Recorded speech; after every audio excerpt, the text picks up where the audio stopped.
Bismillahirrahmanirrahim. Assalamualaikum warahmatullahi wabarakatuh. Kami dari kelompok 3, mata kuliah Etika Profesi. Di sini kami akan membahas tentang profesi, profesional, dan profesionalisme.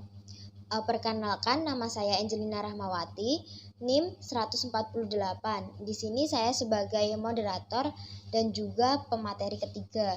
Adapun teman saya yang pertama, Julia Puspita Andriani dengan NIM 147 sebagai pemateri pertama, dan juga Raulis Elsa Salsabila dengan NIM 140 sebagai pemateri kedua.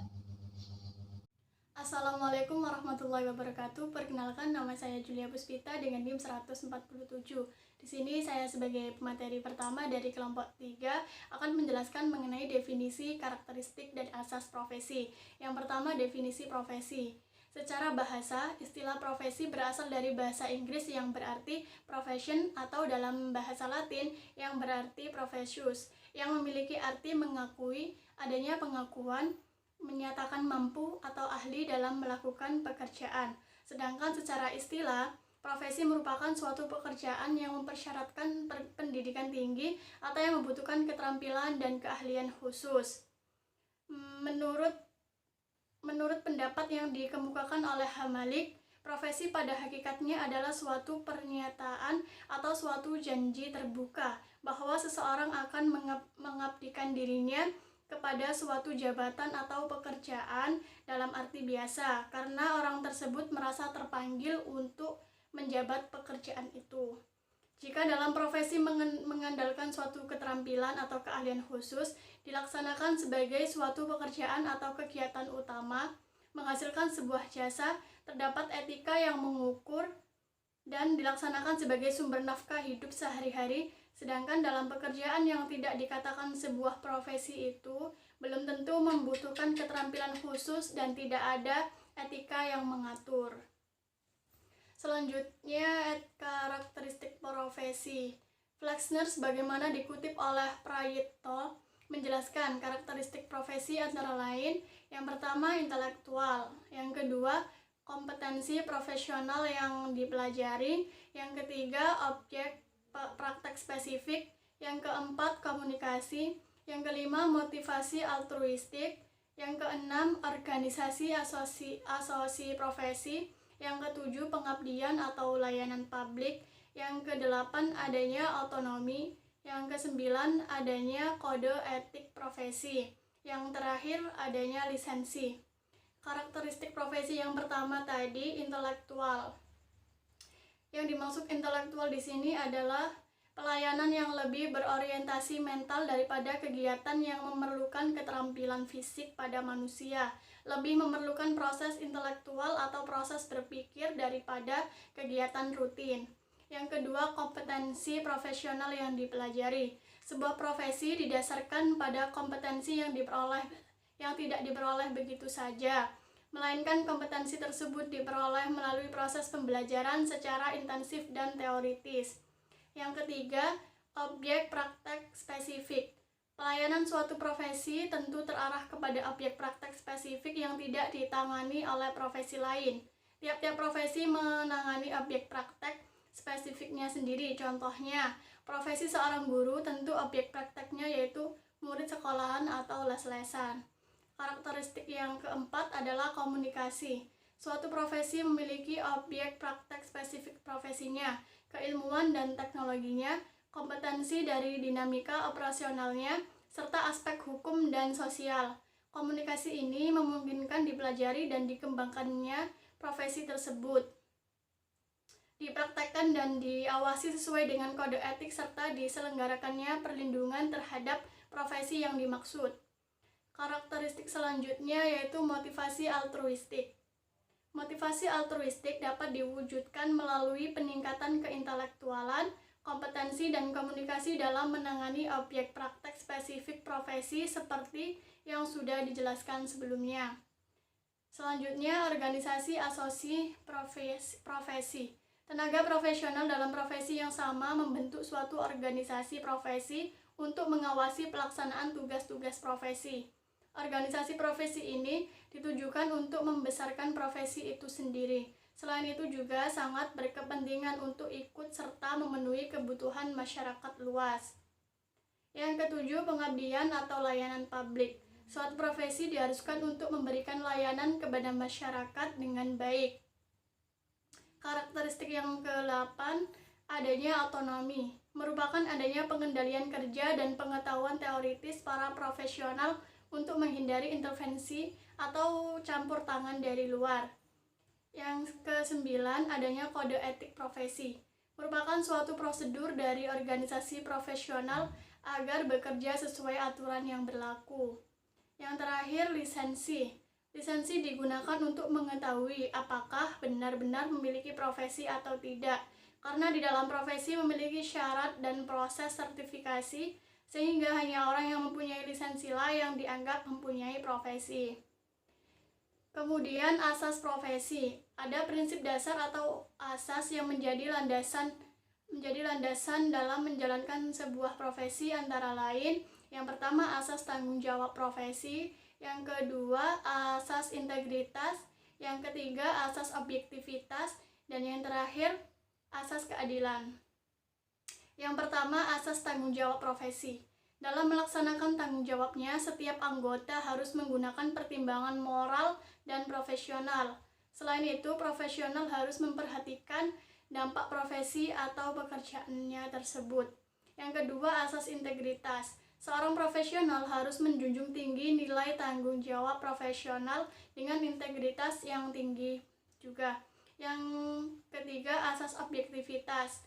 Seorang profesional harus menjaga objektivitasnya dan bebas dari benturan kepentingan dalam pemenuhan kewajibannya. Yang terakhir atau yang keempat, asas keadilan. Asas ini menuntut para profesional untuk mengedepankan keadilan. Adil bukan berarti harus sama, tetapi menempatkan sesuai porsinya. Selain itu, keadilan dibutuhkan dalam menjalankan tugas atau pekerjaannya sesuai kode etik profesinya. Sekian dari saya, kurang lebihnya mohon maaf. Wassalamualaikum warahmatullahi wabarakatuh. Assalamualaikum warahmatullahi wabarakatuh. Perkenalkan, nama saya Rulis Elsa Bilar Ramadhani, NIM 140. Di sini saya akan melanjutkan pembahasan, yakni tentang definisi, kriteria, dan asas profesional. Yang pertama yakni definisi profesional. Arti profesional bisa diperluas sebagai sebuah proses melakukan sesuatu hal dengan cara kualitatif berdasarkan masing-masing bidang keahlian dan seorang yang mengajarkan tugas secara kualitatif di bidang yang relevan biasanya disebut dengan seorang profesional. Menurut pendapat yang dikemukakan oleh McQueen dan Welch 1987, Doughty 1961 dan The National Society of Professional Engineering 1976, sebagaimana dikutip oleh Supriyoko 2000, memberikan suatu batasan dan beberapa ciri profesional. Dalam pendapat McQueen dan Welch, yang dimaksud arti profesional yakni sebagai seorang yang menekuni suatu bidang tertentu yang spesifik sebagai sumber kehidupan, berbeda dengan Dougherty yang mendeskripsikan profesional yakni sebagai seseorang yang menggunakan spesialisasi pengetahuan dan keterampilannya untuk memecahkan permasalahan yang tidak terstandarisasi dengan cara memotivasi dan melayani berdasarkan kode etik yang telah disepakati. Yang kedua yakni kriteria profesional.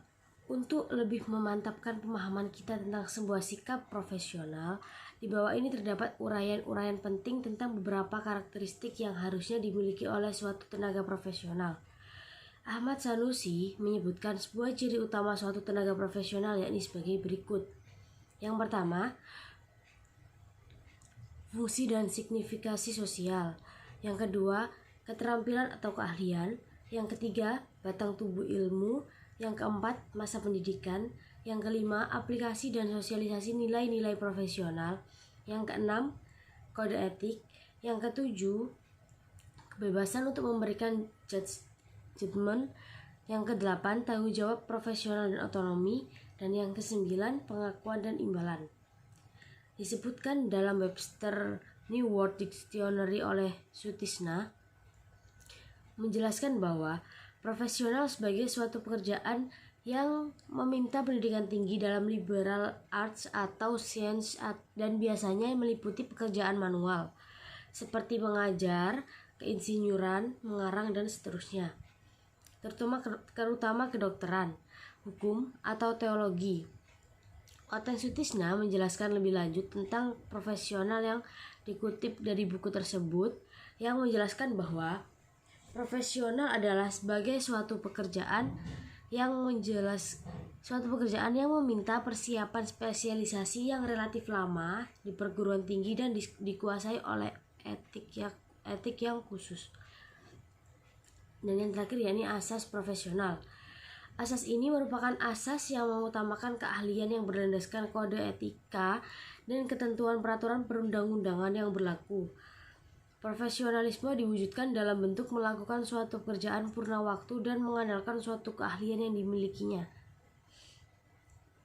Selanjutnya yakni membahas tentang definisi, kriteria, dan asas profesionalisme. Definisi profesionalisme yakni disebutkan dalam Kamus Besar Indonesia, profesionalisme memiliki beberapa makna atau mutu atau kualitas dan tindak tanduk yang merupakan ciri suatu profesi atau profesional.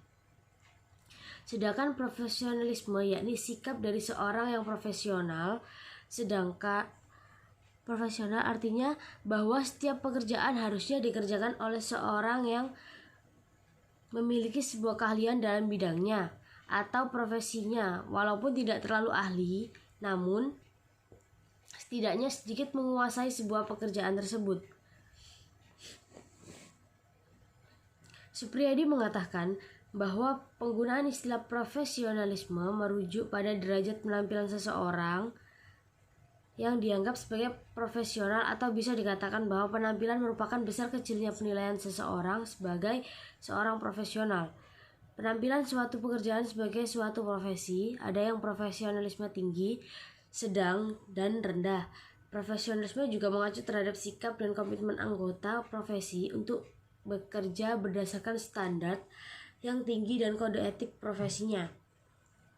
Sumardi menjelaskan dalam penelitiannya bahwa ia memiliki 5 muatan konsep profesionalisme, yakni yang pertama, afiliasi komunitas, yaitu menggunakan ikatan profesi sebagai acuan atau pedoman, yang termasuk di dalamnya terdapat beberapa organisasi formal atau kelompok kolega informal sebagai sumber ide utama dalam pekerjaan tersebut.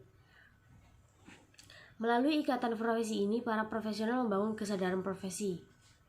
Yang kedua, kebutuhan untuk mandiri, yang merupakan suatu pandangan bahwa seseorang yang profesional harus mampu dan menyanggupi untuk membuat keputusan sendiri tanpa adanya tekanan dari pihak lain. Jika adanya campur tangan yang datang dari luar, akan dianggap banyak hambatan terhadap kemandirian secara profesional. Banyak menginginkan profesional dan profesionalisme kerja. Yang ketiga yakni keyakinan terhadap peraturan sendiri atau profesi.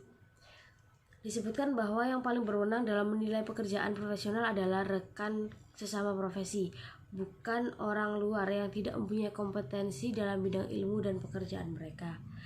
Yang keempat yakni dedikasi pada profesi. Dilihat dari dedikasi profesi dengan menggunakan pengetahuan dan kecakapan yang dimiliki, keteguhan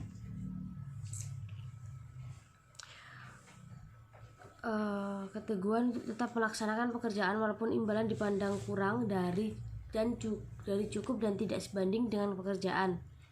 Sikap tersebut merupakan yang pertama, pengabdian pada profesi. Pengabdian pada profesi dapat tercermin melalui dedikasi profesionalisme melalui penggunaan pengetahuan dan kecakapan yang dimiliki. Sikap ini adalah ekspresi dari penyerahan diri secara total terhadap pekerjaan. Yang kedua yakni kewajiban sosial.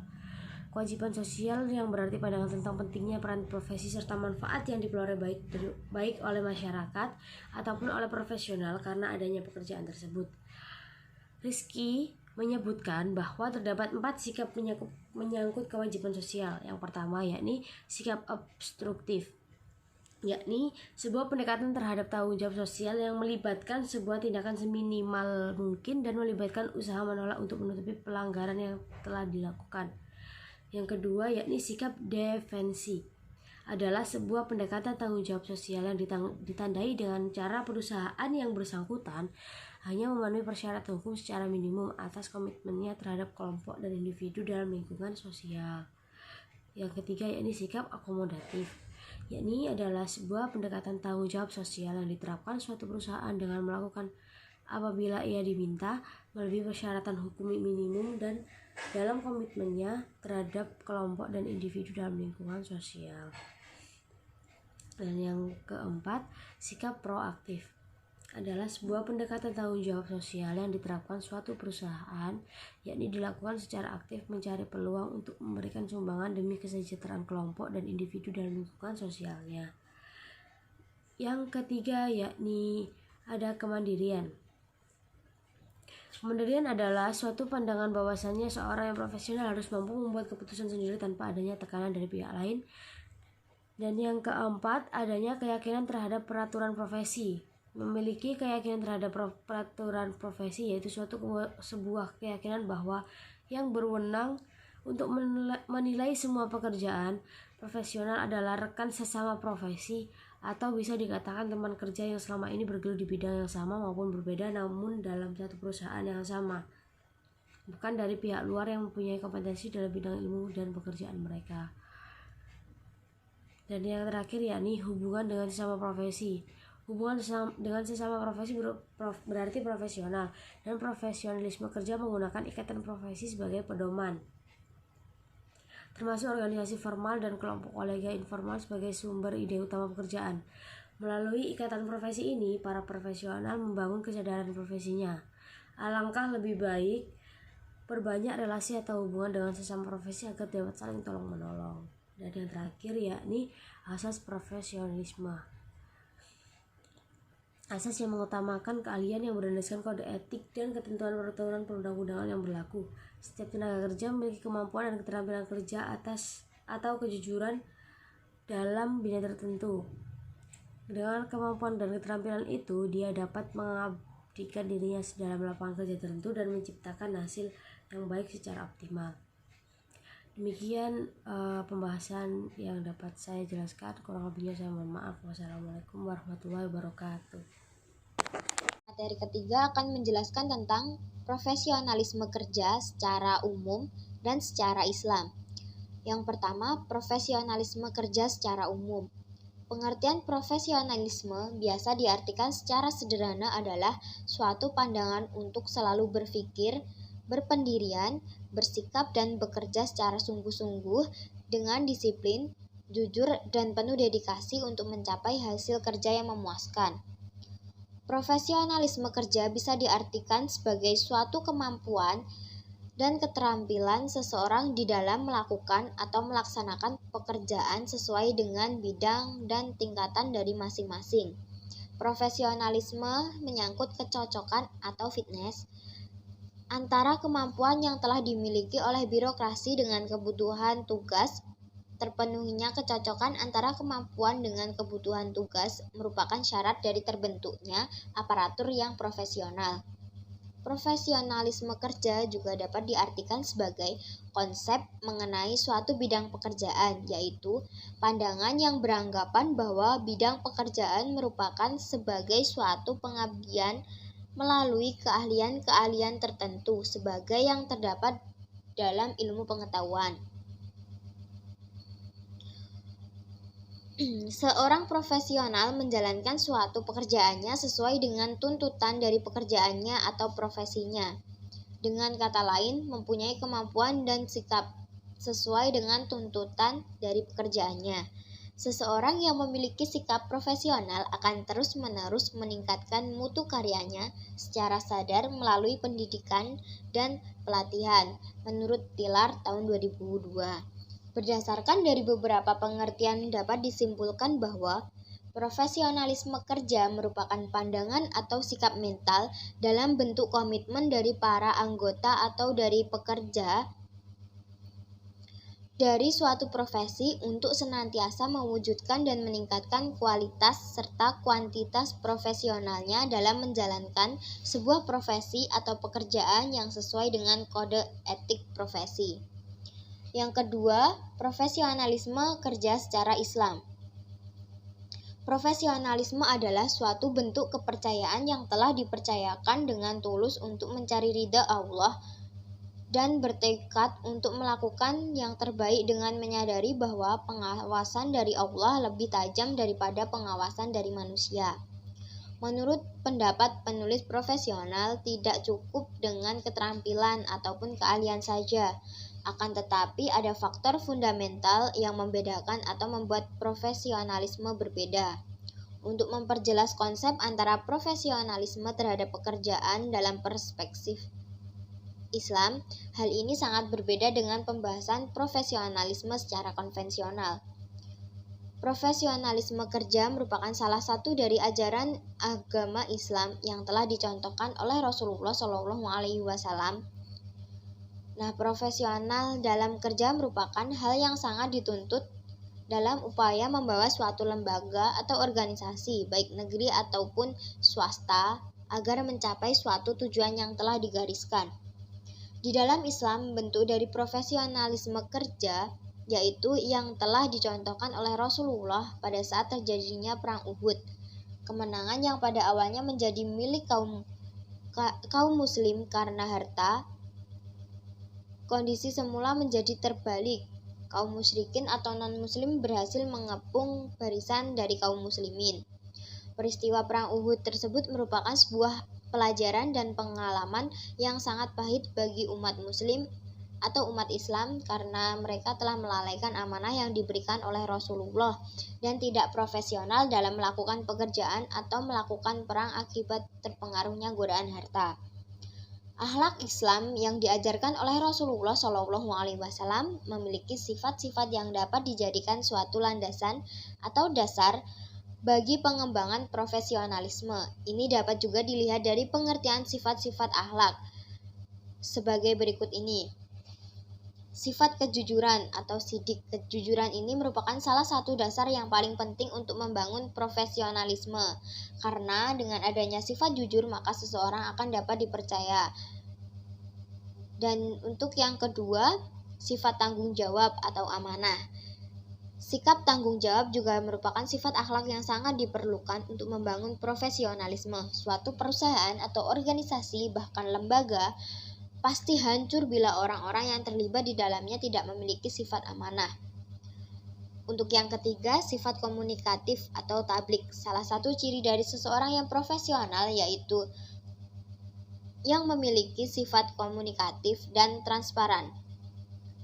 Dengan sikap komunikatif, seseorang penanggung jawab suatu pekerjaan akan dapat menjalin kerjasama dengan orang lain lebih lancar dan tidak terkendala. Sementara dengan sifatnya yang transparan, kepemimpinan diakses oleh semua pihak yang terkait, jadi tidak ada unsur rasa curiga, sehingga semua anggotanya atau bahkan pimpinannya dan rekan kerjasamanya akan memberikan apresiasi yang tinggi kepada kepemimpinan dari seseorang yang tablik. Yang keempat yaitu sifat cerdas atau fatonah. Dengan kecerdasannya, seseorang profesional akan dapat melihat peluang dan menangkap peluang dengan cepat dan tepat. Dalam mewujudkan profesionalisme kerja, Islam memberikan tuntutan yang sangat jelas yaitu yang pertama, kafaah diperoleh melalui pendidikan, pelatihan, dan pengalaman. Untuk yang kedua, ada himmatul amal, diraih dengan jalan menjadikan motivasi ibadah sebagai pendorong utama dalam melakukan pekerjaan.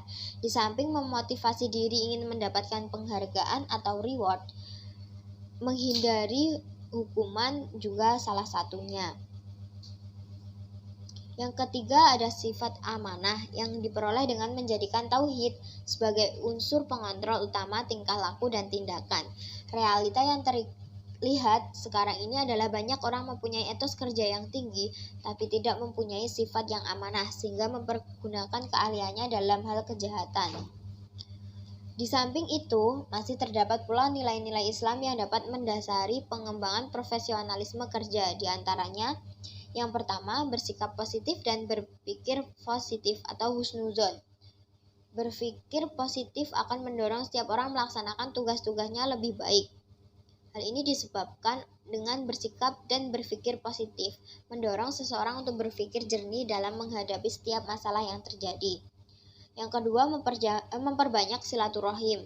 Dalam Islam, kebiasaan silaturahim merupakan kegiatan dari tanda-tanda keimanan. Namun dalam dunia profesi, silaturahim sering dijumpai dalam bentuk tradisi lobby. Yang ketiga, ada disiplin waktu dan menepati janji.